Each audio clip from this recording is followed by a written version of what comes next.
So good morning everyone, my name is Pangompig and today I'm going to discuss to you the Eosinophilic Granulomatosis with Polyangitis or Egpa. So Egpa is an extremely rare form of vasculitis characterized by inflammation within small blood vessels. So this inflammation results in the blood flow restriction which can cause organ damage throughout the body if left untreated. So Egpa is a serious but treatable disease. So for the signs and symptoms, feeling frequently ill and tired, loss of appetite, kanang di nakaganahan mo kaon, nga mo resulta sa pagka weight loss. So fever, asthma, patient can also have any number of these symptoms depending on the organ affected. Shortness of breath, coughing, chest pain, rashes on the skin, muscle and joint pain, and nasal discharge. So how Egpa affects your body?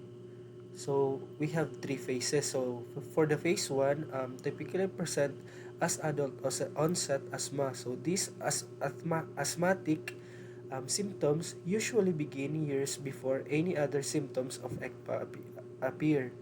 So for the second phase, observed by excessive numbers of eosinophils in the blood or tissue.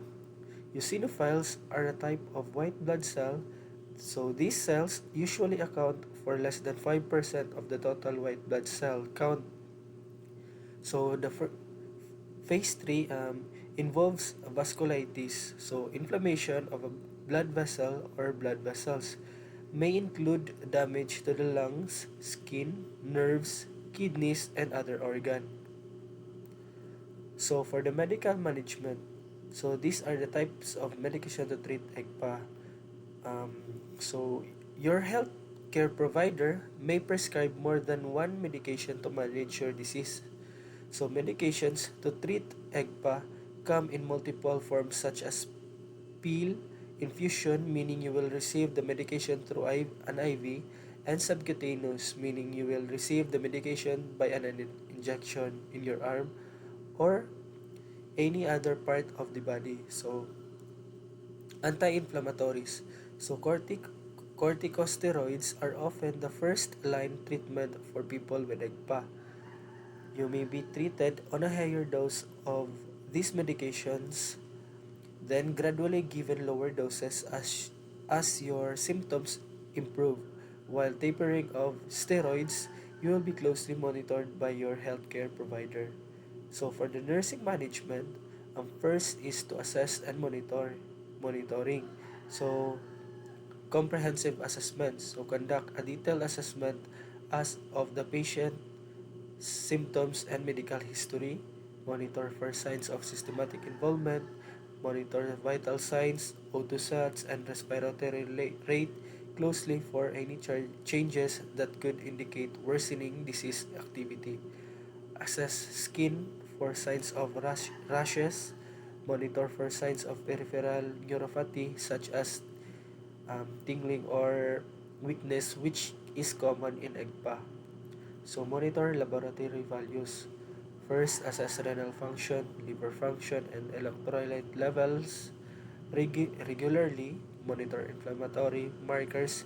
Perform periodic chest x-ray or CT scan to assess lung involvement. Medication management. Um, Corticosteroids. Administer corticosteroids such as prednisone as prescribed, which are the mainstay of treatment for EGPA.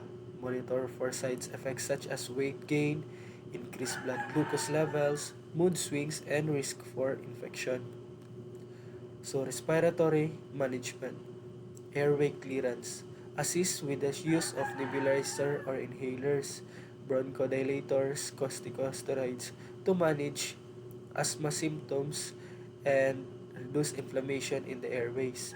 Monitor respiratory status frequently, including O2 saturation, and provide supplemental oxygen as needed.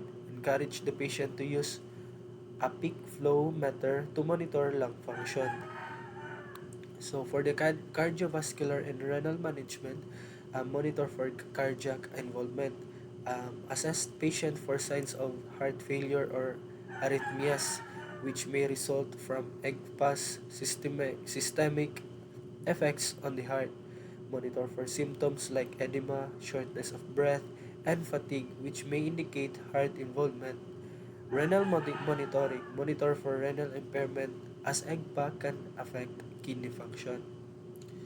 So for nutritional support, we have balanced diet and supplements. So for the balanced diet, provide a high protein, low sodium, and balanced diet to support healing and reduce fluid retention. Ensure adequate nutrition, especially for patient or corticosteroids, as this medication can lead to increased appetite and weight gain. Monitor for signs of malnutrition as electrolyte imbalances. Supplements. For the supplements, provide calcium and vitamin D supplements to prevent loss due to long-term steroid use. Monitor for signs of steroid-induced osteoporosis and recommend weight-bearing exercise to improve bone health.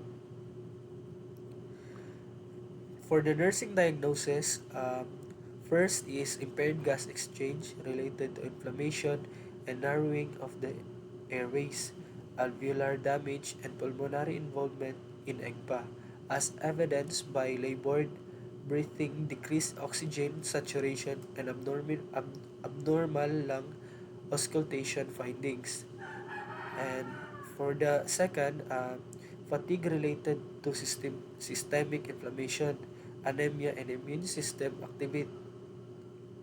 activation in Egpa, as evidenced by patients' self-report or feeling tired, lethargic, and unable to complete daily activities. And for the last one, we have risk for infection related to immuno immunosuppressive therapy such as corticosteroids or other immunosuppressant and systematic involvement of EGPA. Um, so thank you for listening.